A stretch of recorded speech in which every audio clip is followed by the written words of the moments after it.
You don't know what's gonna happen out here in these streets. You know, it's survival out here. I was originally from Texas. My goal was to hopefully go to school, but I got robbed in LA and I ended up on the street. I didn't have the money or the friends out here really to help me out with that problem.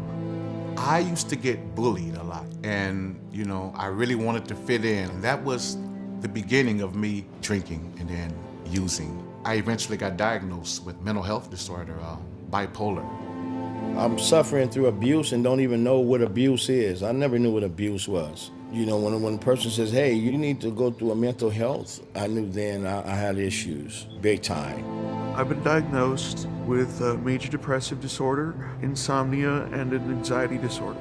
Being homeless and having a mental health situation, it's like you're locked in a box. Being that way and being in that sort of quiet desperation of, I need this medication, I do need help, and it being so hard to convey that to people.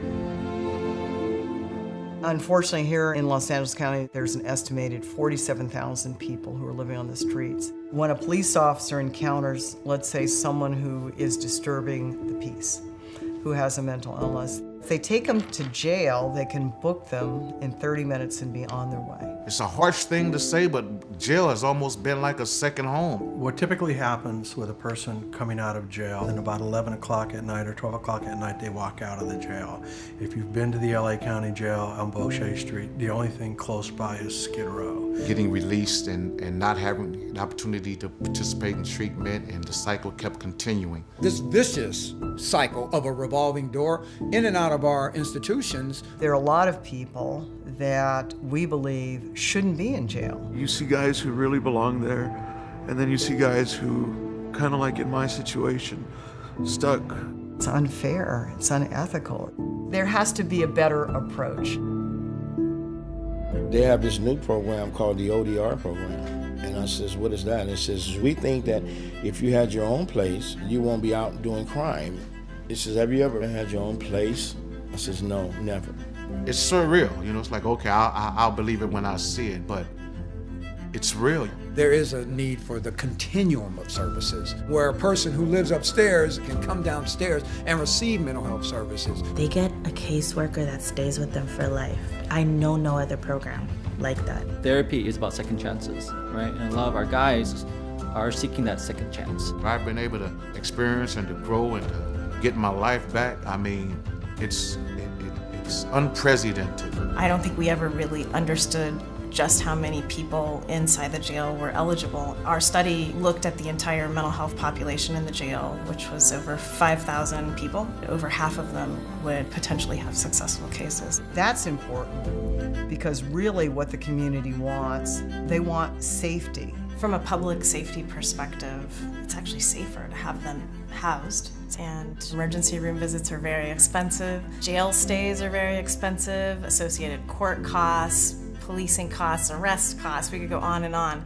But if you just house somebody and you provide them with medication, it's actually affordable.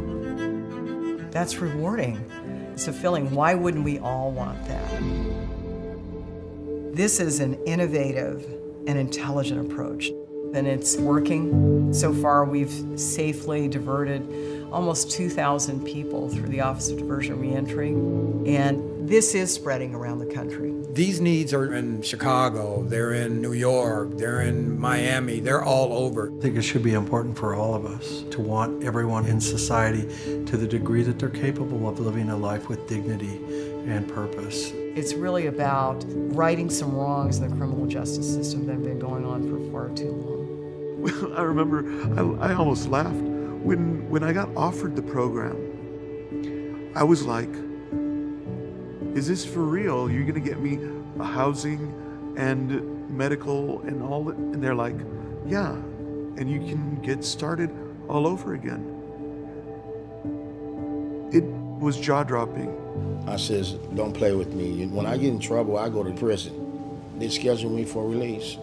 And they picked me up. I still didn't believe it. I says, they're not gonna release me, And they came and they said, Baker, for release. And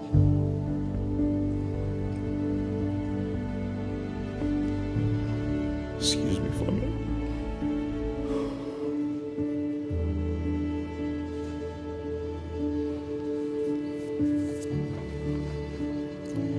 It was the best thing that ever happened to me.